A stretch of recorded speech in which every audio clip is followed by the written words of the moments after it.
The way in which perhaps by sharing our experiences, we can begin to satisfy ourselves that the domain we journey to and from is not merely mental.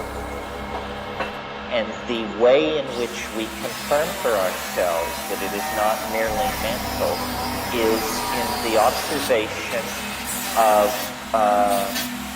disturbances in this world that we call coincidental or synchronistic or something like that. Now, this is elusive, anecdotal kind of stuff, but nevertheless, there's enough of it that I think there is something there.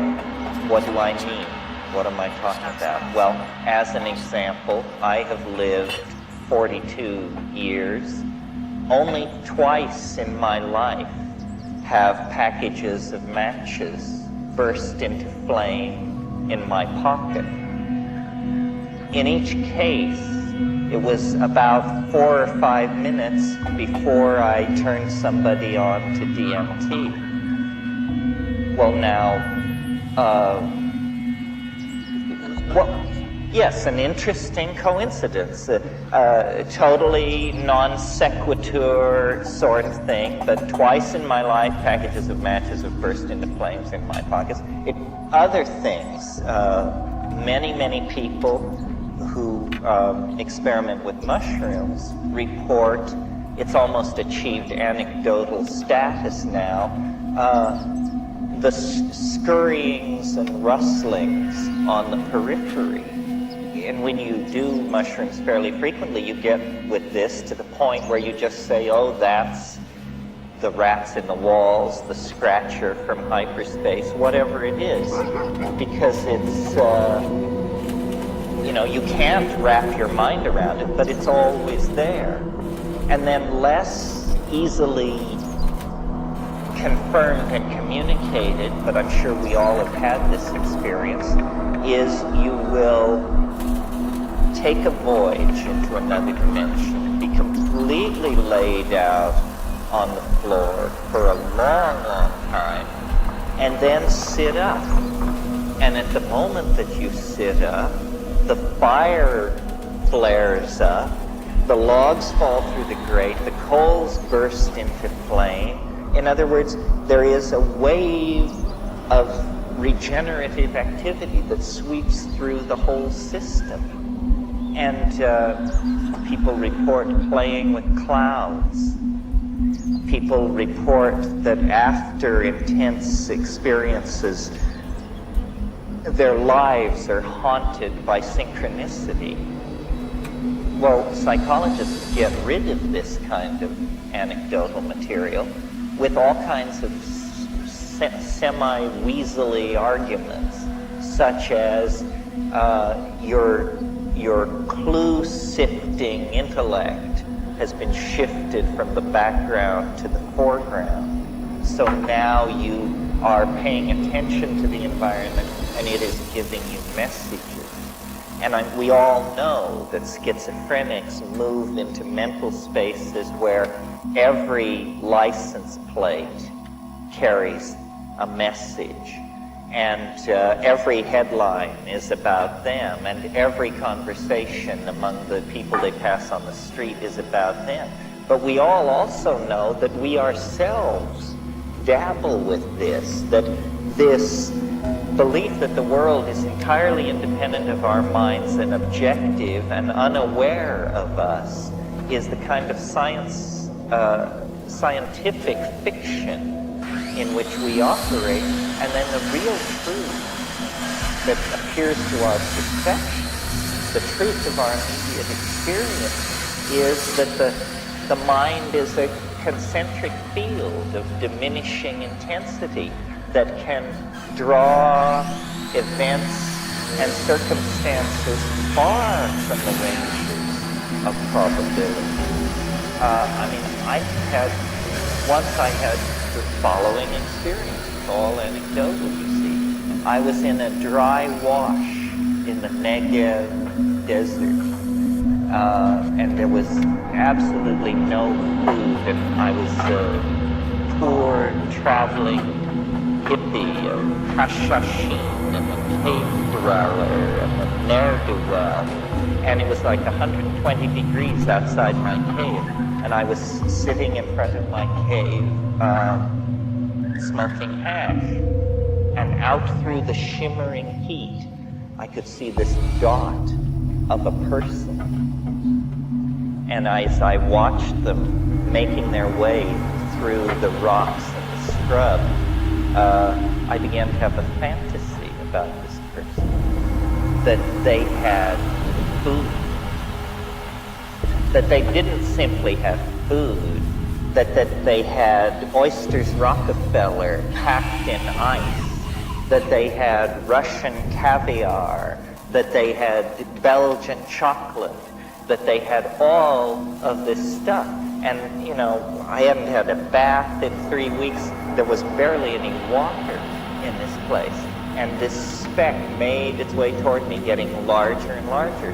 And finally, it turned into this guy I barely knew, a fellow lost soul.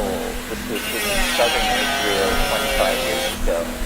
And he came up to me and said, I have oysters packed in ice. I have Belgian chocolate.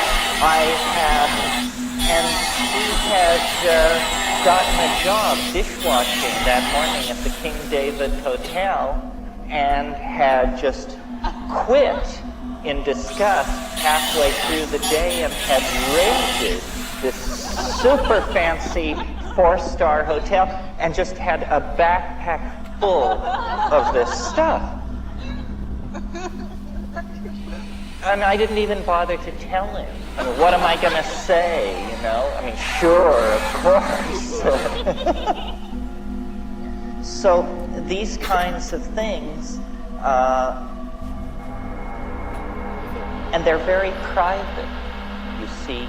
Nothing happens there except that a guy quits his job and rips off a hotel, except that it is coincident with an internal state, a private musing of somebody else, and when the two things come together, the coincidence of it is absolutely excruciating.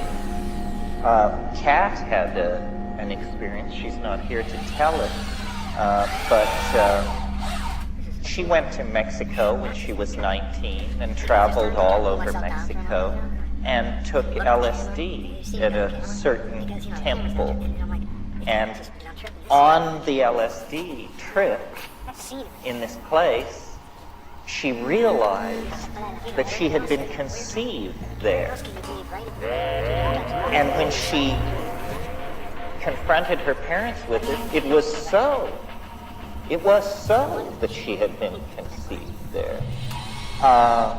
Now, of course, you can say, well, in growing up, this must have been a story told around the dinner table, and then under LSD, the child brings it out. But sometimes these things just peels reality apart. The purest proof that I've ever had that goes against the clue-finding, integrative unconscious thing, and really the time waves that we've spent so much time looking at, is in a sense a net to trail through life. It's a coincidental engine. It causes there to be more coincidences in your life. And in fact, a way to let coincidence in your life is to let numbers into your life. The schizophrenic who looks at the license plates passing on the freeway is simply the lowest grade worshiper of numbers. But when you really let numbers into your existence, coincidence runs rampant. We have talked here a little bit about the most astonishing coincidence of all, which is that mathematics describes nature. That's a coincidence as far as I can tell. Why should it? No philosopher that I have ever read, no mathematician, has ever been able to make it make cogent sense that the abstract operations of the human mind should somehow map over the core dynamics of nature. It's like a coincidence. To me, it's like play. It's like a joke. It's like if that doesn't seem like a joke to you, then you don't have a sense of humor. You know, it's not going to hand over alchemical gold, because after all, why should it? Who are we to be the recipients of alchemical gold? But it does tease, and it does play. And I think if you're playful enough, you can coax it into being your playmate. And perhaps in these boundary dissolved states, this is what happens. I've told the story about how in the Amazon, when all this stuff was breaking loose, I went through this period where very calmly and deeply and without having any need to tell anyone, I thought, I came to the opinion that I was like enlightened. And it was this very low-key thing. It was all about appropriate behavior. This was the cognitive hallucination that I was having. It was about appropriate behavior. And I had this idea there's an appropriate way to do everything. And if you do it the appropriate way, no energy will be lost. And so you become like superconducting. You become like some kind of super Tai Chi character where you just do things so niftily that there's no problem, whether it's plucking a flower or moving a boulder. And I was told, when you think, sit on the ground. There were all these teachings, and they were very simple. They were things like, sit on the ground, stupid. And, use your fingers. That was a big teaching. Use your fingers. So one of the things I was into was how you wash the pot. We had one pot. It was this little enamel pot. And we would bake it over a fire, and we baked beans, and we baked rice, and all these terrible things that would get scum on the bottom. And so it was a big deal about drawing lots for who washed the pot. Well, I discovered in my enlightened state that we had been doing it all wrong. And that if you would go down to the water with the pot and take sand and pat it very, very lightly in the bottom, and then say, please, that then all you had to do was pour water into the pot and swish it around and empty it like that. And then when you looked in, it would be like Drano. It would just be blinding white. And I did this several times, and I thought, how appropriate a miracle this is. This is a real miracle. I mean, this is just simple stuff. It's totally here and now. It's absolutely Taoist. It's completely, on and on. So then I had a critic in our crowd. And so I thought that I would enlighten the critic by a wordless demonstration of my obvious command of the howling Tao. So I invited the critic to accompany me to the river. And I said, and now notice that I pick up the sand, I pat it into the bottom, I'm not agitating it. I look into the sky and I say, please. And then I put water in it and I swish it around. Voila! I said, is something supposed to happen? And I look and the crud adheres.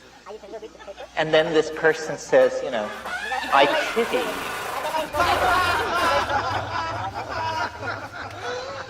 And I would pity you more, but you alarm me. This was the sequela to the thing with the dancing butterflies, which was at the same time and the same thing, which is in my enlightened state, totally master of the Tao, I would go into the woods and I would hold out my hands, my outstretched hands like this, and butterflies that I had hunted relentlessly for months with a 16-foot extendable Japanese killing machine that was my tool in trade, these canopy butterflies would come down and land on my hands and strut and show their iridescence, and tears of joy would stream down my face, and I would kneel down and they would all line up in front of me, and then I would weep more, but you know, how much cathartic weeping and joy of this sort can you contain? So there would be this little nub in the experience which would begin to grow stronger, which was all about, this proves that I'm on to something. Nobody could look at this and not realize. Said, I must show someone. And and the critic had not spoken to me since the pot washing incident, but was very, on me. So then I went back to camp and I said, let's just take a walk down the trail. Maybe we can work out these differences. Thinking that I wouldn't even mention it. I would just sort of, as I was consoling them, put out my hand and butterflies would drop from the trees. They would realize the error of their ways, so forth and so on. Well, of course, that didn't happen. So then I said, well, maybe I'm being too humble here. I should at least make a commitment to the thing. So I said, stand here and watch. And I raised up my hands to call the insects of the jungle to me. And then the line was delivered the second time, I pity you. And you're not your word, This is all true. It is true that the butterfly dance on back of my hand. Well, so what does one to conclude from this? Well, I think what you have to conclude is that ego is the absolute impediment to Tao. And that if you care what other people think, if you care how it's going to impact on your reputation, if you have any of these lesser concerns, this power, this radiance, this dimension of authenticity can't approach you, And we all have it. And I'm sure I have it more than most people. And yet even I am able to let down into these places where the world works magic, And I think women and intuitive men and people who aren't quite as analytical as I may be are able to do it much more. And that is the real proof. You can talk about be here now till you're blue in the face, But the real proof is when nature responds like that. Well, no, I don't mean caring about others. I mean that if you are, I guess the sin is pride. The sin is pride. If it thrills you that you're enlightened, or if you're glad you beat out your competition, or if you want to display your accomplishment, then it's ruin, It can only be, it has to be held so very lightly, so very lightly. It cannot be shared, in a sense. Forget sharing it, because we're not pure enough to share it. It's amazing that we're pure enough to occasionally embody it, I've told you the story about sitting on the beach